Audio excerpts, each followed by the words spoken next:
Coach, paturo naman po paano basahin at maintindihan yung nutrition facts ng mga pagkain. Sa protein lang kasi ako nakatingin palagi. Paano nga babasahin yung nutrition facts? Usually kasi ang tinitingnan lang natin dito is yung calories and yung macros like yung fats, protein, and carbohydrates. So, paano naman yung iba? So, isa-isahin natin. When checking nutrition facts, ang unang-una mo titingnan dyan is yung serving information. Kasi usually, dito tayo nayayari eh.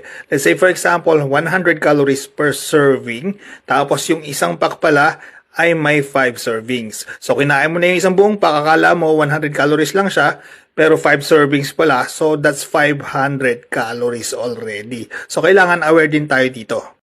Next is calories per serving. Let's say 280 calories per serving. So, kapag kumain ka ng 2 servings, that's 560 calories already.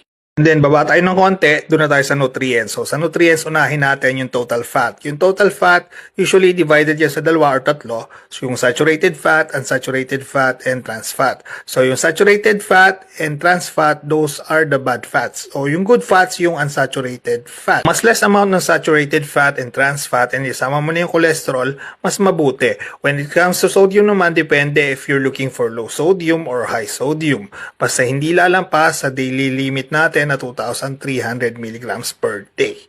Next naman is yung total carbohydrates. So, total carbohydrates, kasama dyan yung fiber, yung sugar, and yung added sugar. Okay? So, ito yung ginagawa ng mga protein bar company.